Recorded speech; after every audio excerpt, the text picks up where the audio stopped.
Students, तो finally हमारा differentiation तो कंप्लीट हो ही चुका है। जैसा हमने अपनी प्रीवियस 6-7 वीडियोस में उसको कंप्लीट करा है कंटिन्यूटी और डिफरेंशिएबिलिटी के साथ।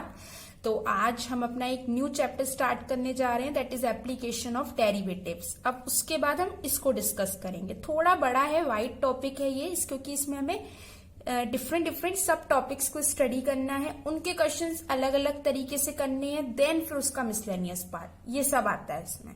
तो सबसे पहले तो एप्लीकेशन ऑफ डेरिवेटिव क्या है। जैसे डेरिवेटिव्स यानी जो डिफरेंशिएशन हमने इतने दिनों से सीखा, एप्लीकेशन यानी उसके यूजेस कह सकते हैं ना कि अब हम और सब्जेक्ट्स में भी पढ़ते हैं कि इसका एप्लीकेशन क्या हो सकता है, इसका एप्लीकेशन यानी हम उसको किस तरह यूज कर रहे हैं, यानी वो हमें किस तरह हेल्प कर रहा है वो। तो डेरिवेटिव्स की भी काफी सारी एप्लीकेशन है जहां पे उसको यूज किया जाता है। लाइन से लिखे हुए 5 पॉइंट जो कि हम पांचों ही सीखेंगे इस चैप्टर में। Rate of change of quantities यानी क्वांटिटीज में आने वाले चेंज को स्टडी करने के लिए, इंक्रीजिंग डिक्रीजिंग फंक्शंस को स्टडी करने के लिए, उन सब का इंट्रो बाद में आपको पूरी तरह मिलेगा। अप्रोक्सीमेशंस को स्टडी करने के लिए, मैक्सिमम मिनिमा इन सब की वैल्यूज को निकालने के लिए, और टेंजेंट नॉर्मल जो कि एक सर्कल से रिलेटेड कंसेप्ट है पूरा टेंजेंट नॉर्मल का, उधर भी हम एप्लीकेशन ऑफ डेरिवेटिव यानी वो भी एक एप्लीकेशन ही है डिफरेंशिएशन की, वहां भी हम डिफरेंशिएशन का ही यूज करते हैं। लेकिन आज इस वीडियो में मैंने आपको बता सारे दिए हैं, लेकिन इस वीडियो में डिस्कस होगा rate of change of quantities. हो सकता है आने वाली 2 वीडियोस में भी यही डिस्कस हो, ठीक है। तो सबसे पहले rate of change of quantities, आपको ये वर्ड आपने पहले भी कहीं सुना होगा, ठीक है। Rate of change of quantities का मतलब, जैसे यहाँ पे dy/dx लिखा है, ठीक है, इसका मतलब क्या है। जैसा कि मैं आपको पहले भी बता चुकी हूँ कि dy/dx का मतलब क्या है, y में आने वाला चेंज x के रिस्पेक्ट में, ठीक है। जैसे वेलोसिटी मैंने बोला था ना, पहले आप पढ़ चुके हैं इसको। वेलोसिटी क्या होती है, rate of change of displacement, यानी डिस्प्लेसमेंट में आने वाला चेंज टाइम के साथ, वो हमारी वेलोसिटी होती है। एक्सीलरेशन क्या होता है, वेलोसिटी में आने वाला चेंज टाइम के साथ, यानी कोई चीज बदल रही है ना किसी दूसरे के रेस्पेक्ट में। वेलोसिटी में डिस्प्लेसमेंट बदल रहा है टाइम के रेस्पेक्ट में, एक्सीलरेशन में वेलोसिटी बदल रही है टाइम के रेस्पेक्ट में। इसी तरह इधर हम पढ़ेंगे y बदल रहा है x के रेस्पेक्ट में।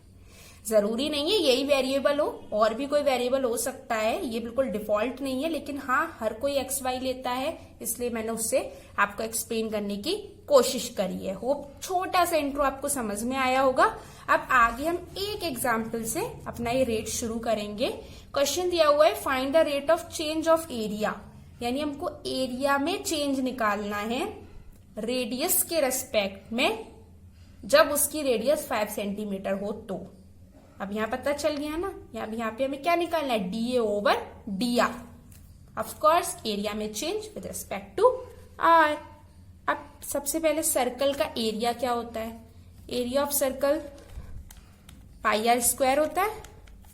अब dA/dr चाहिए, यानी हम इस पूरे फंक्शन को r के रेस्पेक्ट में डिफरेंशिएशन करेंगे या डिफरेंशिएट करेंगे, जैसा हमने पहले सीखा था। तो पाई तो कांस्टेंट है, r² में पावर आगे आएगी, एक पावर कम हो जाएगी, 2 आएगा, एक पावर कम होगी, यही हो गया हमारा 2πr। ये इसका dA/dr हो गया। हमें किस वैल्यू पे निकालना है रेट चेंज, किस पे निकालना है, r = 5 सेंटीमीटर पे, तो हम r की जगह 5 डाल देंगे, तो 10 पाई हमारा आंसर आएगा। यूनिट के साथ लिखेंगे, एरिया की यूनिट क्या होती है, सेंटीमीटर स्क्वायर, पर रेडियस की क्या होती है, सेंटीमीटर, यानी एरिया में आने वाला चेंज रेडियस के रेस्पेक्ट में, सेंटीमीटर स्क्वायर पर सेंटीमीटर। एक छोटा सा एग्जांपल था, बस इसी तरीके से क्वेश्चन से, काफी आसान लगता है ये टॉपिक और बहुत आसानी से समझ में आ जाएगा। ओके, अब हम आगे और लेवल के क्वेश्चंस करने का ट्राई करते हैं। अब जैसे मेरे सामने क्वेश्चन लिखा हुआ है कि एक stone is dropped into a quite lake and waves moves in circle at a speed of 4 centimetre per second when r = 10 centimetre at that instant, यानी इसी ही इंस्टेंट पे एरिया किस रेट से इंक्रीज कर रहा होगा, ये बताना है। अच्छा, ये तो एक प्रैक्टिकल सी बात है। अगर आप किसी स्टोन को किसी पानी में डालते हैं, उसमें वेव्स बनती है, सर्कल बनते चले जाते हैं, तो ये बात तो सब समझ गए होंगे कि चेंज क्या हो रही होगी। ऑफ कोर्स सर्कल की रेडियस, छोटा सर्कल बड़ा सर्कल और बड़ा सर्कल, छोटा बड़ा और बड़ा और बड़ा, इस तरह बनती चली जाती है ना वेव्स।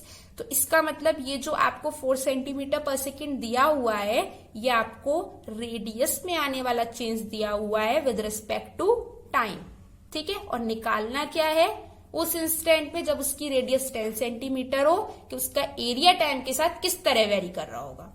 होप क्वेश्चन का पूरा थीम समझ में आ गया होगा। दिया क्या है, dr/dt। थोड़ा बहुत हमें प्रैक्टिकली भी सोचना पड़ेगा कि क्या बदल रहा है क्या नहीं बदल रहा है, इतना कॉमन सेंस तो हर कोई रखता है। इसके बाद हमने सर्कल का एरिया लिया तो वो πr² होगा। हमें टाइम के रेस्पेक्ट में डिफरेंशिएशन करना है, 2πr तो होगा लेकिन r के रेस्पेक्ट में नहीं करना है, टाइम के रेस्पेक्ट में करना है। Then we will take dr/dt। अब 2π r की वैल्यू तो ऑफकोर्स 10 लगेगी और dr/dt की वैल्यू आपको 4 सेंटीमीटर दी हुई है, 4 सेंटीमीटर पर सेकेंड दी हुई है। तो ये क्या हो जाएगा 80π सेंटीमीटर स्क्वायर पर सेकेंड। यूनिट का बहुत ध्यान रखना है, यूनिट कहीं गड़बड़ नहीं होनी चाहिए, जिसमें दिए उसी में आप आंसर निकालिए और रेट में भी यूनिट लगाना कंपलसरी है, उसका ध्यान रखना। एक छोटा सा क्वेश्चन था, समझ में आ गया होगा। आगे हम बढ़ते हैं अपने क्वेश्चन की ओर। तो ये हमारा नेक्स्ट क्वेश्चन है जिसमें लिखा हुआ है length of the rectangle is decreasing at the rate of 3 centimetre per minute, width Y is increasing at the rate of 2 centimetre per minute. तो उस इंस्टेंट पे जब उनकी लेंथ यानी x दिया हुआ है 10 सेंटीमीटर और ब्रेथ 6 सेंटीमीटर होगी, उस इंस्टेंट पे पेरीमीटर में टाइम के साथ क्या चेंज आएगा, एरिया में क्या चेंज आएगा, ये हमको निकालना है। एक इंपॉर्टेंट बात, लेंथ टाइम के साथ घट रही है तो dx/dt जो होगा वो -3 सेंटीमीटर पर मिनट होगा। होप आप समझ गए होगे इस बात को, तुम फिजिक्स में भी काफी स्टडी करते हैं। आप खुद सोचिए, डिक्रीज हो रहा है यानी फाइनल वाला इनिशियल से कम होगा, तो आप जब उसका डिफरेंस लोगे तो वो ऑफकोर्स नेगेटिव ही आएगा ना। तो बस वही बात लिखी है। dy/dt यानी विड्थ के लिए वो क्या दे रहा है 2 सेंटीमीटर पर मिनट। हमको पेरीमीटर होता क्या है रेक्टेंगल का, 2l + b होता है। हमें टाइम के साथ चाहिए चेंज, हम dp/dt करेंगे, 2 dl/dt करेंगे प्लस db/dt करेंगे। इतना तो आप समझते हैं कि बीच में थोड़ी बहुत language on differentiate with respect to time वो सब आप लिख सकते हैं, उसको ऐसा जितना जरूरी नहीं कि हर चीज एक एक स्टेप लिखूं, अदरवाइज मेरी वीडियो बहुत बड़ी चली जाएगी। dl/dt हमारा दिया, यानी dl हो या dx हो, गलती से मैं वेरिएबल अलग लिख गई हूं, कोई बात नहीं, +2 उसका -3 उसका, तो -2। पेरीमीटर की यूनिट क्या होगी, सेंटीमीटर ही होगी पर मिनट। तो ये हमारा पेरीमीटर में चेंज आ गया टाइम के रेस्पेक्ट में। ठीक है, अच्छा एरिया भी मैं यहीं कर देती हूं साइड से, यहां मैंने करा। एरिया रेक्टेंगल का क्या होता है, L × B होता है। ठीक है, यह एरिया होता है x × y, ऑफकोर्स लिख सकते हैं। टाइम के साथ मैंने किया, यहां कौन सा रूल लगेगा, प्रोडक्ट रूल लगेगा, x dy/dt plus y dx/dt आ गया होगा। इंस्टेंट पे हमें उसकी रेडियस एज वेल एज उसकी विड्थ दी है, हम वही यहाँ पे पुट कर देंगे, dy/dt +2 प्लस y हमको क्या दिया है 6 dx/dt -3 20 -18, हमारा आंसर आएगा 2 सेंटीमीटर स्क्वायर, बिकॉज एरिया है पर मिनट। तो आप देख सकते हो कि अगर लेंथ घट रही है, विड्थ बढ़ रही है, तो पेरीमीटर तो घट रहा है टाइम के साथ, लेकिन एरिया बढ़ रहा है क्योंकि उसका चेंज पॉजिटिव है, इसका चेंज नेगेटिव है। एक क्वेश्चन ये दिया हुआ है, मैंने पहले से क्वेश्चंस नोट कर लिए क्योंकि अगर मैं एक एक क्वेश्चन नोट करूंगी तो दिक्कत आएगी, तो आसानी से पहले क्वेश्चन नोट कर दिए हैं। तो अब हमारे क्वेश्चन दिया है कि लैडर 5 मीटर लॉन्ग है जो कि वॉल के लीन यानी वॉल के अगेंस्ट रखी हुई है। आप खुद एज्यूम कर सकते हो किसी भी लैडर को अगर आप वॉल के अगेंस्ट रखोगे तो इसी ही तरीके की दिखेगी जिस तरह का मैंने फिगर बनाया है। जो लैडर का बॉटम है ना, उसको मैंने ग्राउंड के इस तरह इसको पकड़ के नीचे खींच दिया है, अवे फ्रॉम द वॉल नीचे खींच दिया है। उसको जो मैं खींच रही हूं उसमें जो उसकी डिस्टेंस ग्राउंड पे बदल रही है टाइम के साथ, वो 2 सेंटीमीटर पर सेकेंड से बदल रही है। तो हमको ये बताना है कि जब तुम ऑफ कोर्स इसको नीचे की तरफ इस तरफ खींचोगे तो ये ऊपर वॉल से नीचे खिसके आएगी ना, यहां से खींचोगे तो वॉल से, पहले ऐसे खड़ी थी आपने नीचे से और खींच दिया, ऐसे हो जाएगी ना, ऐसे खड़ी थी, यानी उसकी जो न्यू पोजीशन होगी वो कुछ इस तरह की हो जाएगी, ऑफकोर्स इसी तरीके की हो जाएगी। तो वो ऊपर से तो नीचे खिसक आई लेकिन यहाँ पे थोड़ा आगे बढ़ गई, ये उसकी न्यू पोजीशन है, ये दिया हुआ है आपको। तो हमको ये बताना है कि ये जो नीचे खिसक रही है वो कितना खिसक रही होगी टाइम के साथ, बताना है जब वो जो उसका फुट है वो वॉल के उस इंस्टेंट पे बताना है जब उसका फुट वॉल से 4 मीटर दूर होगा तब कितना खिसक रही होगी ये बताना है। अच्छा, एक कॉमन क्वेश्चन, यहाँ पे वेरिएबल क्या क्या हो रहा है, एक तो नीचे वाली साइड और एक ऊपर वाली साइड, लैडर की लेंथ थोड़ी ना बदल जाएगी, वो तो 5 मीटर की रहेगी ना। तो अगर मैं इस इंस्टेंट पे ये आपको 4 मीटर दिया है, ये 5 मीटर दिया है, तो ये कितना होगा, पाइथागोरस थ्योरम से अगर हम निकाले तो 3 मीटर होगा।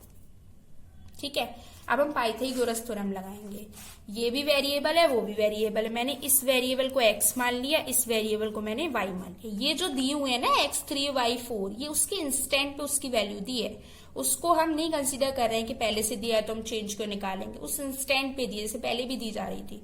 तो मैं क्या करूंगी, 25 लगाऊंगी, 5 का square X square plus Y square, time के साथ चेंज लगाना है, 25 तो कॉन्स्टेंट है 0 आ जाएगा, 2x dx ओवर dt आ जाएगा, plus 2y dy over dt आ जाएगा।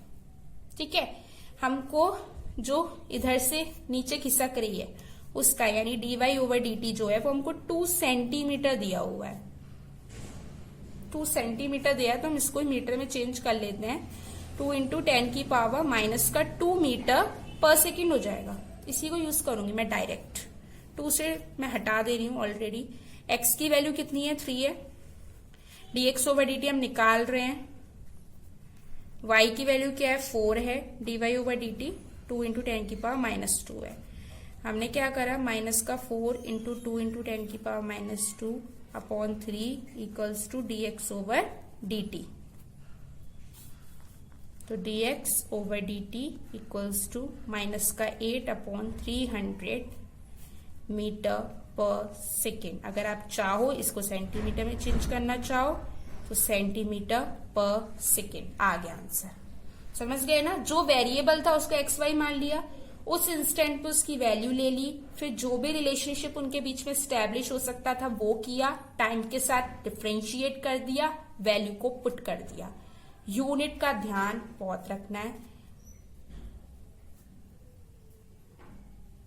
माइनस का 8/3 है, माइनस आ रहा है, इसका मतलब ऑफकोर्स ये डिक्रीज ही कर रहा होगा और इसी वजह से साइन ऑलरेडी माइनस आ गई, हमें खुद ही बता रहा है कि वो टाइम के साथ घट रही है। ठीक है, ये क्वेश्चन मार्जिनल कॉस्ट का दिया हुआ है हमको, मार्जिनल कॉस्ट का, और जो टोटल रेवेन्यू कॉस्ट होती है उसका क्वेश्चन दिया है। तो मार्जिनल कॉस्ट जो होती है वो टोटल रेवेन्यू कॉस्ट में यूनिट के हिसाब से कितना चेंज आ रहा है वो होती है। ठीक है, तो हमको टोटल कॉस्ट दी हुई है, हमें मार्जिनल कॉस्ट निकालनी है, तो हम इसका यूनिट एक्स है, इसका डिफरेंशिएशन एक्स के रिस्पेक्ट में कर देंगे। तो dc over dx equals to 3 into 0.007 X square minus 9000.009 x plus 15, उसका तो 0 हो जाएगा, x की वैल्यू क्या डाल देंगे, 17। तो हमारा जो आंसर आएगा वो आ जाएगी marginal cost for x equals to 17 units, ये मार्जिनल कॉस्ट ही आएगी आपकी। और जब इसमें आप x इक्वल्स टू 17 डाल देंगे तो उसके लिए उसकी पूरी एक वैल्यू आ जाएगी जो कि रुपीज में आएगी। मैं कैलकुलेशन नहीं करी, x की वैल्यू आप 7 डाल के आसानी से मार्जिनल कॉस्ट निकाल सकते हो। अच्छा, ये क्वेश्चन और दिया हुआ है, balloon which remains spherical on inflation is being inflated by pumping in 900 cubic centimetres of gas per second, find the rate. इसमें क्या कह रहा है, बैलून को एक पंप की मदद से फुला रहे हैं। ठीक है, तो टाइम के साथ हम उसमें गैस भर रहे हैं 900 क्यूबिक, तो जो उसका वॉल्यूम है वो टाइम के साथ जो चेंज हो रहा है, वॉल्यूम ऑफकोर्स चेंज होगा ना, गैस भर रहे हो तो वॉल्यूम वॉल्यूम जो बैलून का है वो बढ़ रहा होगा, तो वो 900 क्यूबिक सेंटीमीटर पर सेकेंड के हिसाब से चेंज हो रहा है। हमको ये बताना है कि उसकी रेडियस में टाइम के साथ क्या चेंज आ रहा होगा, जब उस इंस्टेंट पे बताना है जब उसकी रेडियस 15 सेंटीमीटर है। बैलून सर्कल तो होगा नहीं, स्फेरिकल होगा, तो volume of sphere 4/3 pi R cube होता है। आप इसको टाइम के रेस्पेक्ट में जब हम इसको डिफ्रेंशिएट करेंगे 3 इंटू 4/3 पाई आर स्क्वायर, तो D R over D T लेंगे। 4 इंटू पाई आर की वैल्यू क्या आएगी 15 into 15, D R over D T हमको निकालना है, लेकिन डीवी ओवर डी टी हमको दिया है प्लस का ही लगेगा क्योंकि बढ़ रहा है। कोई दिक्कत नहीं, सब सही, यूनिट वगैरह सब सेम है, अच्छी है, कोई नहीं है। इसके बाद 15 से 60 टाइम्स जाएगा, ये 15 टाइम्स जाएगा, ये 15 टाइम्स अगेन चला गया, तो जो D R over D T आएगा वो आ गया 1/पाई सेंटीमीटर पर सेकेंड। यानी जो रेडियस में चेंज आएगा, यानी जब आप फुलाएंगे उस गुब्बारे को तो उसमें जो रेडियस में चेंज आएगा वो 1/पाई आएगा। सेंटीमीटर उसकी यूनिट होती है टाइम के साथ। ये हमारे क्लास क्वेश्चन हमको दिया हुआ है कि सैंड क्या है, यानी मिट्टी पाइप से गिर रही है, और जब वो गिर रही है तो नीचे ढेर लग रहा है, तो उससे कोन बनता चला जाता है। पहले थोड़ा छोटा, बड़ा, छोटा छोटा, उसका नुकीले ऊपर होती जाती है, वो कोन बनता चला जाता है। इस तरीके से कि हर बार उस कोन की जो हाइट होगी बढ़ते वक्त वो 1/6 होगी उसकी रेडियस का। हमको बताना है टाइम के साथ उस हाइट में क्या चेंज आ रहा है उस इंस्टेंट पे जब एच की वैल्यू 4 सेंटीमीटर है। ठीक है, अच्छा, जो वॉल्यूम उस सैंड का उस पे गिर रहा है पर सेकंड के हिसाब से, वो ही होगा उसके वॉल्यूम में चेंज पर सेकंड के हिसाब से, यानी डीवी ओवर डी उस जो भी कोन बन रही है सैंड का वो 12 सेंटीमीटर क्यूब पर सेकेंड हो जाएगा। एच आपको 1/6 ऑफ आर दिया है, एच की वैल्यू उस इंस्टेंट पे 4 सेंटीमीटर दी है, हमको D H over D T निकालना है। वॉल्यूम ऑफ द कोन क्या होता है 1/3 पाई आर स्क्वायर एच होता है, पाई आर स्क्वायर एच। यहाँ पे मैं रेडियस से रिलेटेड कोई बात नहीं दी है, इस वजह से हम रेडियस को हाइट से रिप्लेस कर देंगे। तो रेडियस को हम क्या लिख देंगे, ऑफकोर्स 6h लिख देंगे। v equals to 1/3 pi, radius को आप 6h लिखोगे, 6x का स्क्वायर 36h क्यूब हो जाएगा, ये 12 कट जाएगा, तो क्या हो गया 12 पाई h क्यूब हो गया। अब हम dv ओवर dt करेंगे, 3 इंटू 12 36 पाई h square dh over dt। dv over dt आपको 12 दिया हुआ है इक्वल्स टू 36 पाई h की वैल्यू उस इंस्टेंट पे 4 दी हुई है जिसका स्क्वायर 16 हो जाएगा, dh ओवर dt ये 3 आ गया, तो जो dh ओवर dt होगा वो हो गया 1/48 पाई सेंटीमीटर पर सेकेंड। ये हमारी हो गई कि उसकी हाइट में क्या चेंज आ रहा होगा। बस जैसे दिया है फॉर्मूला लगाना है, टाइम के साथ रिस्पेक्ट में चेंज करना है, जिस इंस्टेंट पे पूछा उसको पुट करना है और जो निकलवा रहा है वो निकाल देना है। कुछ नहीं, बहुत आसान सा है चैप्टर। आगे हम थोड़े कुछ अपर लेवल के क्वेश्चंस करेंगे, एनसीईआरटी के जितने भी क्वेश्चंस आपको दिक्कत दे सकते हैं मैंने सब करा दिए हैं। आगे हम पीवाईक्यूज को डिस्कस करेंगे, फिर रेट ऑफ चेंज के बाद हम अपना अगला टॉपिक स्टार्ट करेंगे, टेंजेंट नॉर्मल या इंक्रीजिंग डिक्रीजिंग कुछ भी स्टार्ट करें वो स्टार्ट करेंगे। होप आपको वीडियो अच्छी लगी होगी। Thank you, bye.